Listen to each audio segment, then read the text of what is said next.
lesson, we are going to consider sulfur as an element.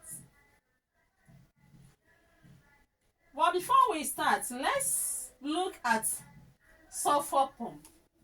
Sulfur pump is made of three concentric steel pipes: the outer pipe, the inner pipe, and the middle pipe. We are going to use this sulfur pump to illustrate how sulfur is being extracted from the underground sulfur deposits.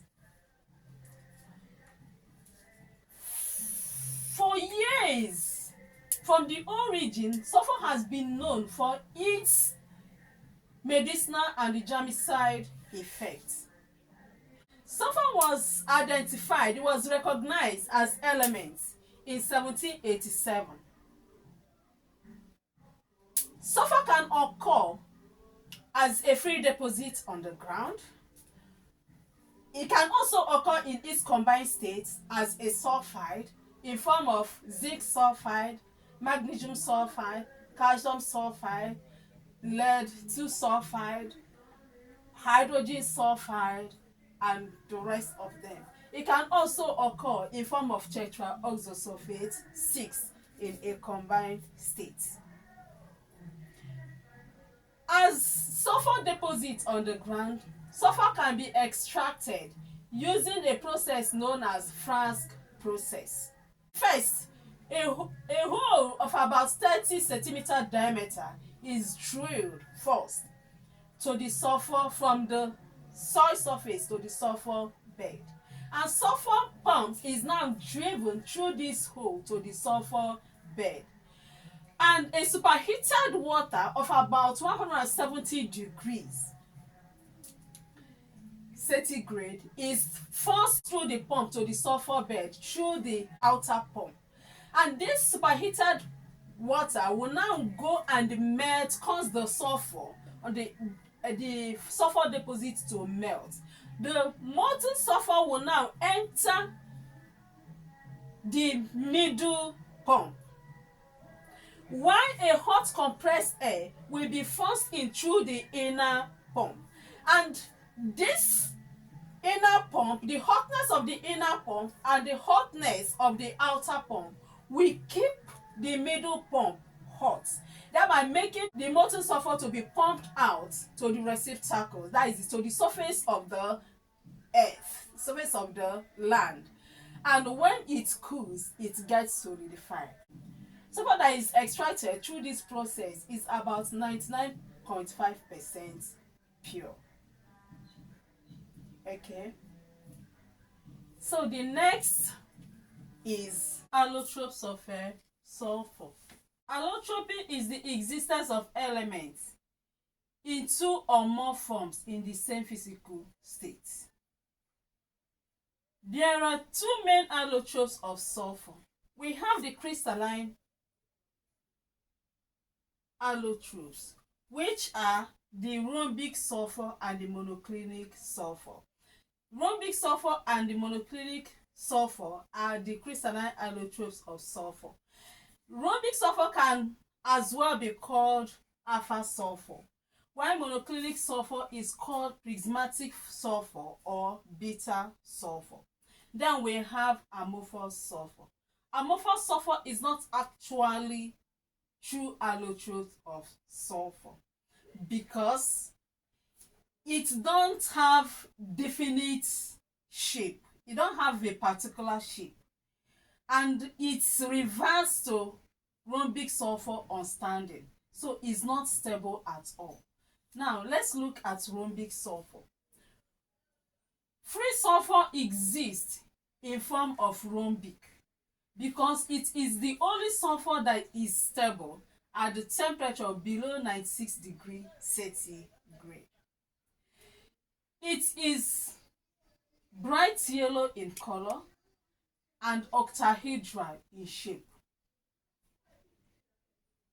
Just as I have said, it is stable below 96 degrees centigrade.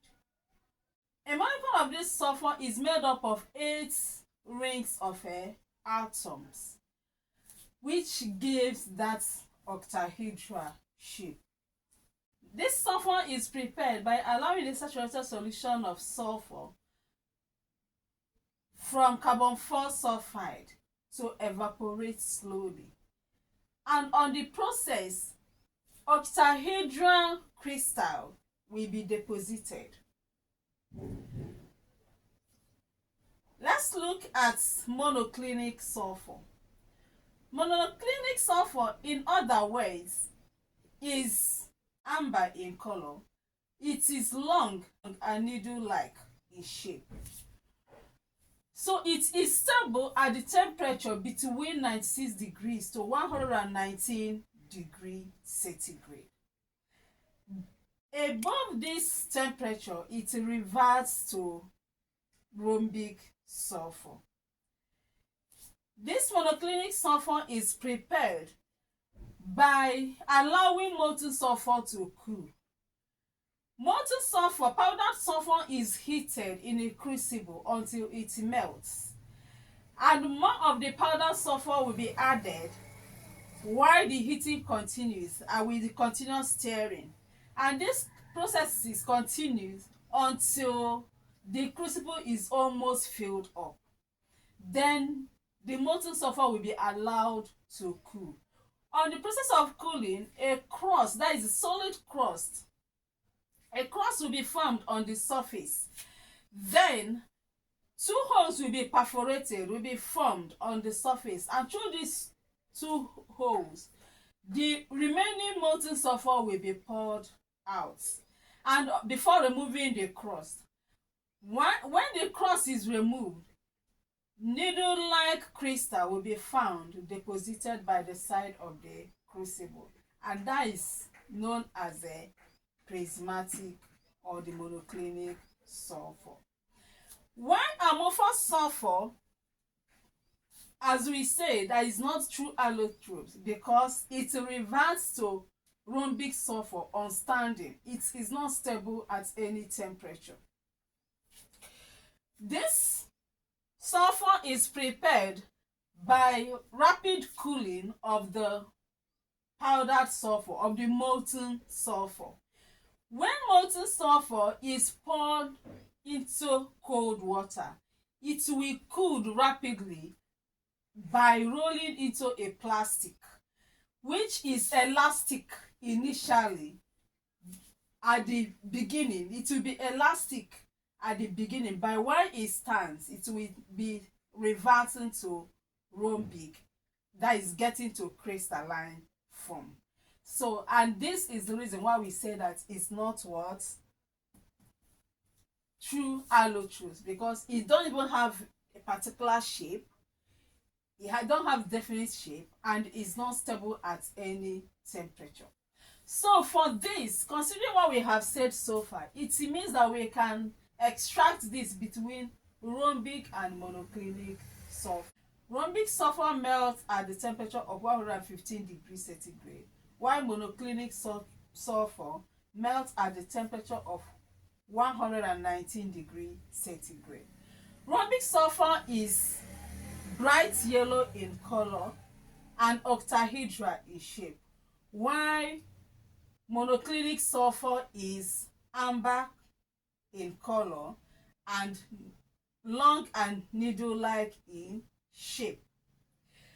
Rhombic sulfur is denser than monoclinic sulfur, and this is because the atoms in the molecule of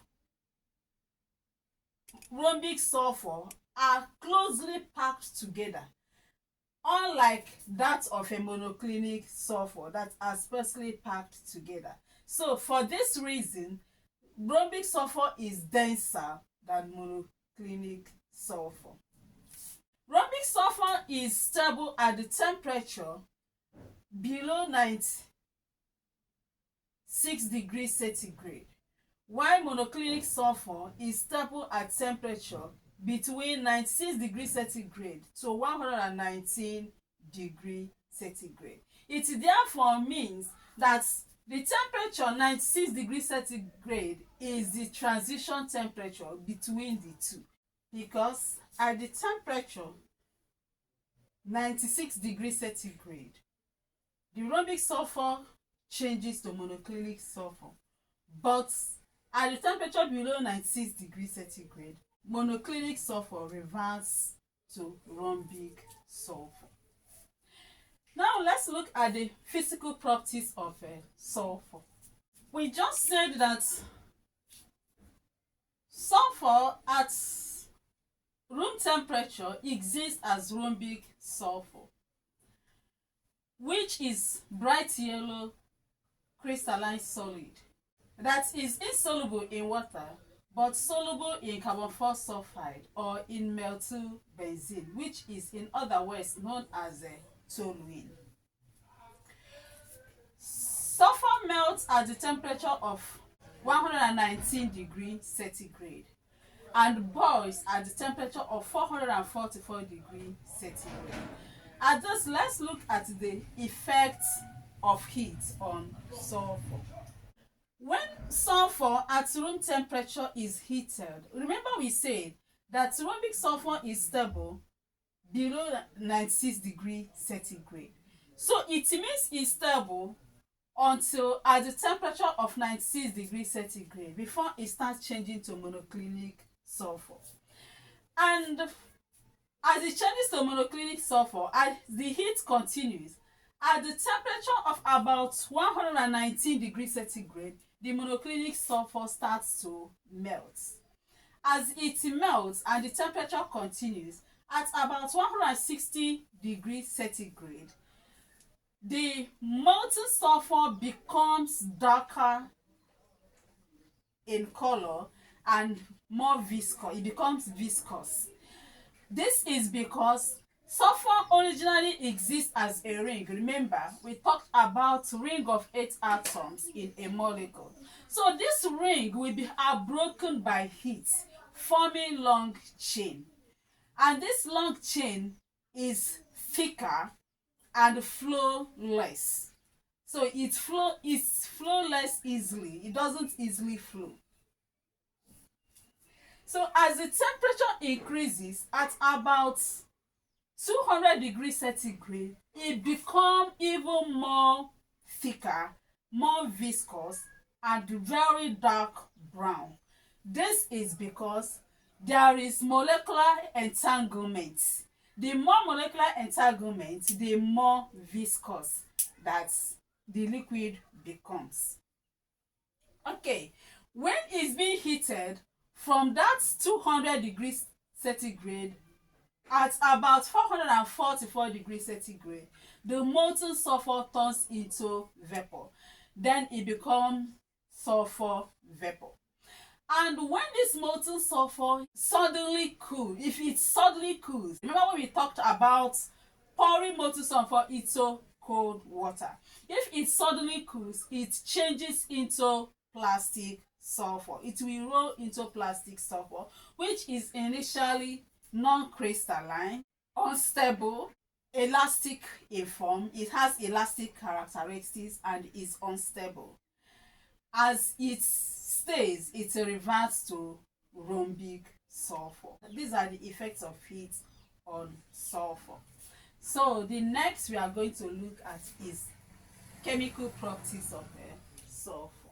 Please, if you like this, click on the subscription button, click on the like button and then the bell, so that when next I upload new video, you will be notified to come and watch.